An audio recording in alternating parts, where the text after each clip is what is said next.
बिस्मिल्लाहिर्रहमानिर्रहीम। अस्सलाम वालेकुम। आप देख रहे हैं डीडीपी एनालिटिका। आज आईएसपीआर के सरबराह मेजर जनरल बाबर इफ्तिखार को एक वजाहत देनी पड़ी एक टीवी चैनल के ऊपर कि फौज पाकिस्तान को जबरदस्ती सियासत में न घसीटा जाए। हमारा कोई ताल्लुक नहीं, ना किसी से राब्ता, ना किसी से बातचीत, ना किसी से मुलाकात। अगर किसी के पास कोई सबूत है तो वो सामने लेके आए, खाली दावे करने से ये गुरेज किया जाए। ये बहुत अहम बात है, इसलिए कि फौज पाकिस्तान के ऊपर पाकिस्तान के अवाम का एतमाद होना यही उनकी सबसे बड़ी ताकत है। अगर किसी वजह से एतमाद में कमी हो तो फिर बहुत मुश्किल हो जाता है कि आप दिफाई पोजीशनों में अकेले जंग लड़ें। अकेले जंग लड़ना, जंग तो अकेले ही लड़ी जाएगी, लेकिन वो एतमाद, वो ताकत, वो आपकी दुआएं, ये उनका एक सबसे बड़ा सरमाया होता है। इन हालात में ये बयान क्यों देना पड़ा? वजह इसकी सबसे बड़ी ये है कि इस पाकिस्तान में फौज पाकिस्तान के ऊपर इल्जाम तराशी करना ये एक आम वतीरा बन चुका है। वो सहाफी हो या वो सियासतदान हो या वो आम आदमी हो। आम आदमी तो बेचारा झूठ सुन सुन के उसके अंदर एक परसेप्शन बन चुकी है। वो मजबूर है, क्योंकि उसको दिन रात अगर यही कुछ सुनाया जाएगा तो वो ये सुनने के बाद शायद सोचे कि ये यही कुछ सच है। लेकिन सियासतदान और इसी तरह सहाफी बहुत सारे ये काम करते हैं, जिसकी वजह से आज ये दिन आया कि एक सफाई पेश करनी पड़ी। अब बात यह है कि सियासतदान हो या सहाफी, सहाफी क्यों करते हैं? बहुत सारे सहाफी, चंद एक जो इसमें मुलव्वस हैं इस खेल में, उनके पास कुछ कहने को नहीं। एक बुग़्ज़ है, अनाद है फौज पाकिस्तान के खिलाफ। क्यों है? किसी के कहने पे है या बाहर से किसी से कोई हदायत हैं? कोई वजह है, लेकिन उनकी एक तारीख है कि वो इस शर्मनाक काम में लगातार मुलव्वस हैं। लिहाजा वो फर्जी कहानियां बुन बुन के तो उनको पेश करते रहते हैं। उनके पास और कहने को कोई नहीं, कोई कंस्ट्रक्टिव चीज नहीं है, कोई इल्मियत नहीं है, कोई तहकीकाती मकाले नहीं होते, कोई ऐसे मजामीन नहीं लिखे होते उन्होंने जिनसे कि कौम की रहनुमाई हो या जिनसे कोई हमारे मुल्क के लिए कोई बेहतरी हो। उसमें सिर्फ और सिर्फ इल्जामात, और ये एक ऐसा अमल है जो कि सिर्फ और सिर्फ बाहर के जो दुश्मन है हमारे पाकिस्तान के, उनको फायदा पहुंचा सकता है, पाकिस्तान को नहीं। अब ये जो काम किया जाता है इसमें बाज सहाफी जो है वो बाज सियासतदानों के आलाकार हैं, बाज जजेस के आलाकार हैं, और वो अपने काले करतूत छुपाने के लिए, तवज्जो हटाने के लिए पाकिस्तान की अफवाज पे इल्जाम डाल देते हैं। मिसाल के तौर पे मौलाना फजल रहमान और ये अपोजिशन के बहुत सारे लोग जो कहते रहे इमरान खान को सिलेक्टेड कहा और ये इंडिकेशन दी, और मियां नवाज शरीफ ने तो हद कर दी, जनरल बाजवा का नाम लेके इल्जाम लगाया। वो ये कि इलेक्शंस में फौज पाकिस्तान ने कोई धांधली करके तो उसको जताया है। कोई सबूत मांगे तो सबूत नहीं, हम जो कह रहे हैं कि ये हुआ है। तुम कौन हो भाई कहने वाले? सिर्फ इसलिए कि पाकिस्तान में पूछने वाले कोई नहीं, गिरफ्त नहीं किसी की गर्दन नहीं दबोची जाती। लेकिन हमने कह दिया, लिहाजा ये होना चाहिए, मानना चाहिए कि जी वफाज पाकिस्तान ने ये कराया है।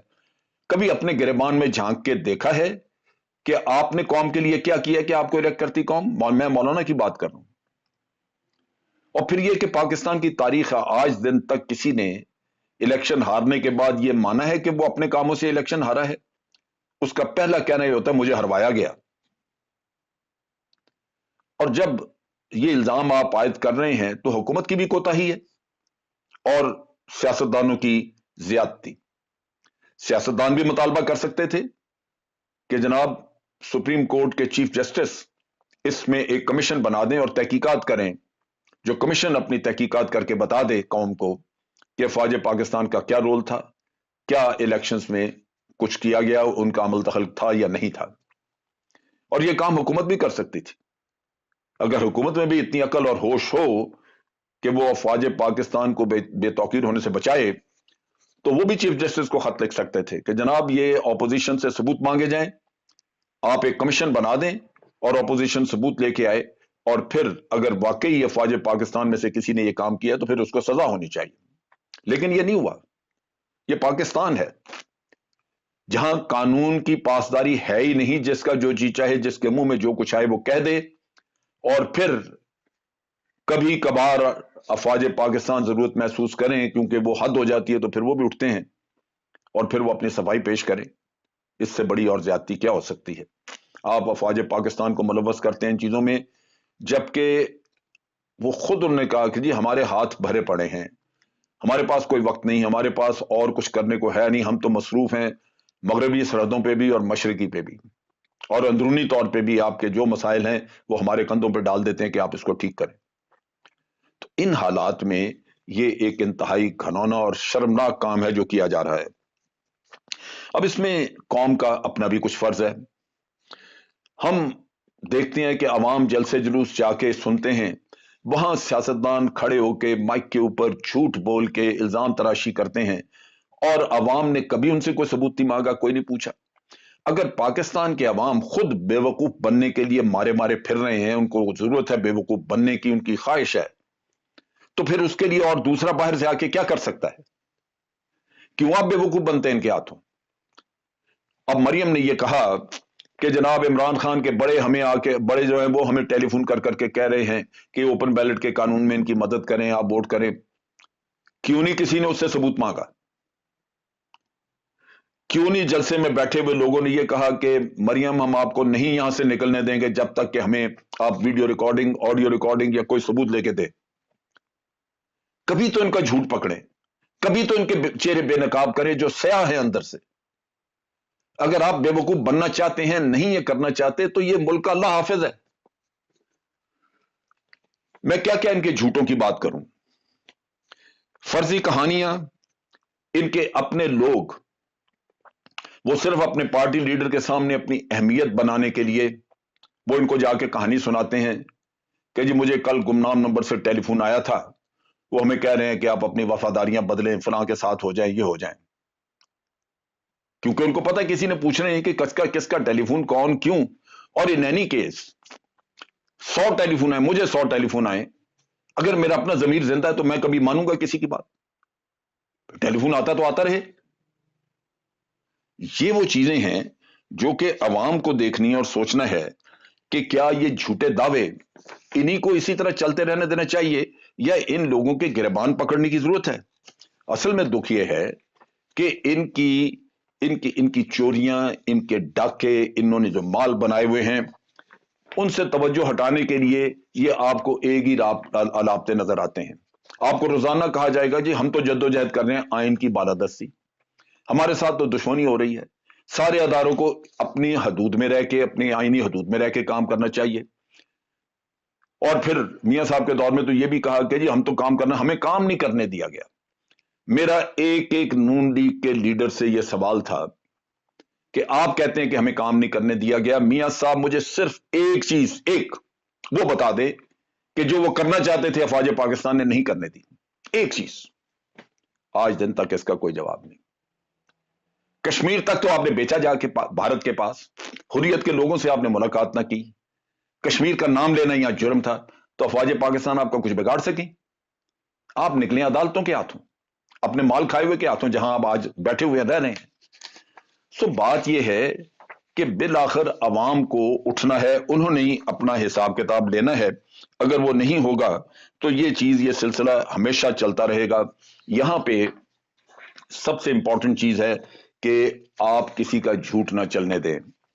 जब ये जेल में बैठे थे मियां साहब, तो एक मोतबर सहाफी साहब ने कहना शुरू कर दिया कि मियां साहब कहते हैं कि अब तो उनके पास मुक्तदर हल्के, उनके लोग आते हैं, उनके नुमाइंदे आते हैं, माफिया मांग रहे हैं, हमसे गलती हो गई। वो कहते हैं मियां साहब हाथ जोड़ते हैं हम आपको, आप मेहरबानी करके मुल्क से बाहर चले जाएं। और आप सबको पता है कि मुल्क से बाहर कैसे गए। भाई क्यों कोई कोई एनआरओ की बात करता है, जुबैर साहब आ गए, एनआरओ बाहर कहना शुरू कर दिया जी फौज एनआरओ देने की कोशिश कर रही है, एनआरओ दे रही है। एनआरओ कौन देगा, क्यों? और फिर क्यों मांगे जाके सियासतदान या कोई जिन्होंने करप्शन का माल खा खा के अपनी जेबें दबा के भरी हुई हैं, और उनको पता है कि हम अदालत खरीद सकते हैं, हम इंसाफ खरीद सकते हैं इस मुल्क में, तो वो फौज के पास या किसी और के पास क्यों जाएगा जो उसको कुछ दे नहीं सकता? اس ملک میں جہاں انصاف آسانی سے خریدا جا سکتا ہے وہاں کسی کو کسی ادارے کے پاس جانے کی ضرورت ہی نہیں ہے. جتنے بھی کام ہوئے آپ سارا دیکھ لیں، سب صرف اور صرف عدالتوں کے ذریعے ہوئے. کیا عدالت میرے کہنے پہ کام کرتی ہے؟ کیا عدالت جنرل باجوہ کے کہنے پہ کام کرتی ہے؟ یہ ایسے نہیں ہے. ہماری عدالتیں، ہمارا لاہور ہائی کورٹ بدنام ہوا اسی وجہ سے. اب یہ ساری چیزیں جو ہیں، یہ اب ان کو سوچنا ہوگا ہمارے لوگوں کو کہ ہم نے کیا اسی جھوٹ کے ساتھ زندگی گزارنی ہے. آپ نے دیکھا سینٹ کے چیئرمین کے خلاف وہ نو کانفیڈنس ووٹ کا قصہ آیا، یوں باہر نکلتے ہی جیسے وہ نو کانفیڈنس ووٹ ناکام ہوا، باہر نکلتے ہی حاصل بزنجو صاحب نے اتنا منہ کھول کے کہہ دیا کہ جی فیض حمید صاحب نے کرایا. بھئی آپ کی اپنی صفوں میں آپ کے اپنے بکاؤ ہے لوگ. پھر جب پارٹیوں نے کہا تھا کہ ہم تحقیقات کریں گے اور ان لوگوں کو سامنے لے کے آئیں گے جنہوں نے پیسے بنائے ہیں، تو پھر کیوں نہیں لے کے آئے؟ کیونکہ پارٹی لیڈر شامل ہیں ان کاموں میں. اگر 3 سینیٹر بکے ہیں تو پارٹی لیڈر نے بھی ان سے پیسہ کھایا ہوگا کہ آپ تینوں اتنا اتنا مانگیں، یہ میرا حصہ، یہ آپ کا. یہ میرا اندازہ ہے، لیکن تحقیقات کریں تو بہت حد تک یہ سچ نکلے گا. تو بات یہ ہے کہ ہمارے عوام کے لیے یہ بڑا اہم ہے کہ وہ بے وقوف بننا ترک کر دیں ان کے ہاتھوں. یہ ووٹ کو عزت دو، جس طرح آپ کو بے وقوف بنایا تھا. کسی نے پوچھا آپ میں سے کہ ووٹ ہم نے آپ کو دیا تھا میاں صاحب، ووٹ کی عزت آپ نے رکھنی تھی، ذلیل آپ نے کیا ووٹ کو کیونکہ آپ پیسے کھانے شروع ہو گئے، آپ اپنے خاندان کو پالنا شروع ہو گئے. اگر آپ نے ووٹ کو عزت دی ہوتی، ووٹ کو بے توقیر ہونے سے بچایا ہوتا تو آج یہ دن نہ دیکھنا پڑتا. لیکن آپ کو بیوقوف بنا رہے ہیں، ووٹ کو عزت دو، ووٹ کو عزت دو، ووٹ خود لیا، عزت دوسروں سے مانگ رہے ہیں. تو یہ میرے پیارے دوستوں، پاکستانیوں، ہوش کرو، مزید بے وقوف بننا بند کرو، اپنی عدالتوں کو بہتر کرو، اپنے سیاستدانوں کے جھوٹ سے بچو اگر آپ نے ملک کو درست راستے پہ چلانا ہے. آج کے لیے اتنا ہی. افواج پاکستان زندہ باد، پاکستان پائندہ باد.